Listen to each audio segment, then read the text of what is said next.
जानवी की जुबान पर बचपन से ही हजार सवाल और मन में हर चीज जानने की उत्सुकता रहती है, जिस वजह से वो अपने भाई की शादी में चल रही रस्मों के बीच भी मम्मी से सवाल पूछने लगती है। मम्मी, जब लड़की वालों ने आपको अपनी इतनी बड़ी लड़की दे दी, तो फिर भी उनसे सामान लेना गलत नहीं है क्या? इस पर कोई भी जानवी की बात का जवाब नहीं दे पाता और उसे इग्नोर करते हुए रस्में निभाते रहते हैं। शादी संपन्न होती है और भाभी घर आ जाती है, जिसके बाद जानवी के सवालों का सिलसिला अब भाभी के साथ शुरू होता है। भाभी, मुझे आज तक एक बात समझ नहीं आई। हमेशा सारे बलिदान वाले काम लड़कियां ही क्यों करे? मतलब अपना घर, परिवार, दोस्त, पुरानी जिंदगी सब कुछ छोड़ लड़कियां ससुराल आए, फिर वहां सबका दिल जीतने की कसरत भी वही करे। और लड़कों का क्या? बस तैयार हुए, दूल्हे बने और दोबारा अपने घर आकर बैठ गए। दीदी, मैं ससुराल में हूँ। जवाब कंट्रोवर्शियल हो जाएगा, इसलिए आप अपने ये दुनिया हिलाने वाले सनसनीखेज सवाल अपने पति से करना। क्या पता वो जवाब दे पाए। भाभी की बात पर हंसते हुए जानवी वहां से चली जाती है। कुछ दिनों बाद उसकी शादी कबीर से हो जाती है। अब ससुराल में कुछ दिन तो जानवी किसी से कोई सवाल पूछे बिना रह लेती है, पर फिर एक शाम दरवाजे पर खड़ी सास को बुजुर्ग भिखारी पर चिल्लाते हुए देख लेती है। अरे मुझे पता है तुम सबके पास खूब पैसा होता है, पर फिर भी हम जैसे शरीफ लोगों को परेशान करना होता है। और फिर जब कोई पैसे ना दे तो तुम उसका खून भी कर देते हो। क्रिमिनल होते हो तुम सबके सब। अब जाते हो यहां से या पुलिस को बुलाऊं? ये सब देख अब जानवी खुद को रोक नहीं पाती। मम्मी, वो आपसे भीख नहीं, खाने की मदद मांग रहे हैं और आप उन पर इस तरह से चिल्ला नहीं सकती। आखिर ये भी तो एक इंसान है, और वो भी आप और मुझसे उम्र में बहुत बड़े। बाकी किसी चीज का नहीं तो कम से कम उनकी उम्र का ही ख्याल कर लीजिए। बहू का ऐसा रूप देख सास को तो जैसे शौक ही लग जाता है।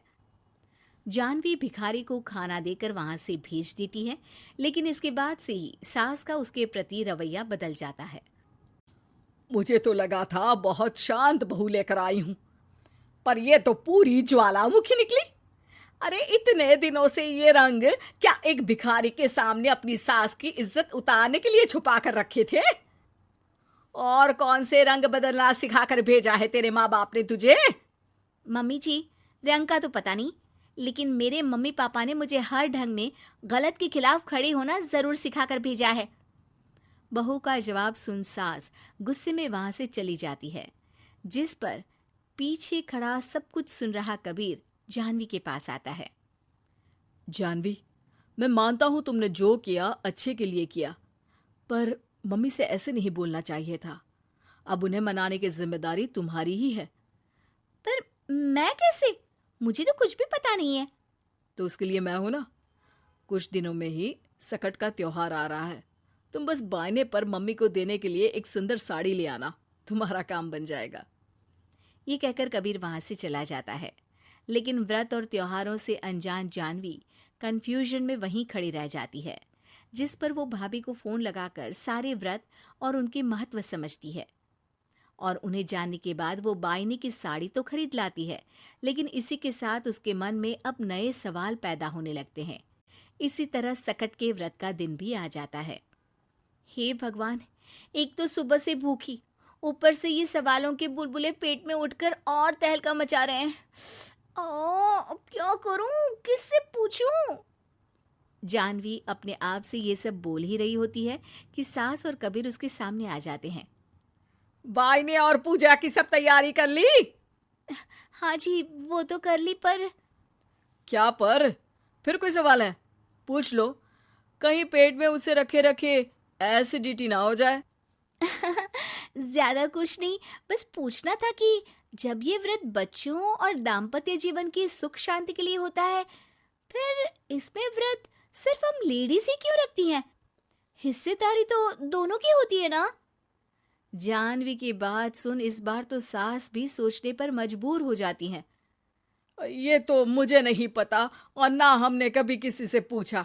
बस जो बड़े बुजुर्ग रिवाज बना गए वही चल रहे हैं। इसकी भी कोई वजह जरूर होगी। अच्छा, और ये बायने की वजह? अब बायने से तुम्हें क्या दिक्कत है? नहीं नहीं, दिक्कत कोई नहीं है। बस सोचती हूँ कि अगर व्रत बच्चों या पति के लिए होता है तो हमेशा हर चीज का गिफ्ट सिर्फ सास को ही क्यों मिलता है? अरे पति के नाम पर व्रत है तो उन्हें, और बच्चों के नाम पर जो व्रत है उनमें बच्चों को क्यों गिफ्ट नहीं दी जाती? जानवी का सवाल सुन इस बार सास भड़कने की बजाय शांति से उसका जवाब देती है। वैसे ये सवाल एक बार मैंने भी अपनी सासू माँ से किया था, तो जवाब मिला कि सास की वजह से ही पति मिला है, इसलिए एक थैंक यू और इज्जत की तरह उन्हें ये बायना दिया जाता है। और बच्चों वाला तो मुझे भी नहीं पता। बाकी इस बात की भी कंफर्मेशन नहीं है कि सासू माँ ने ये सिर्फ मेरे सवालों को शांत करने के लिए बोला था या ये सच भी है। सास के जवाब और जानवी के सवाल से अब वो दोनों ही कंफ्यूजन में हैं कि आखिर सच और वजह क्या है। अगर आप लोगों के पास इन सवालों के जवाब हैं तो कमेंट करके सबके साथ ज़रूर शेयर कीजिएगा।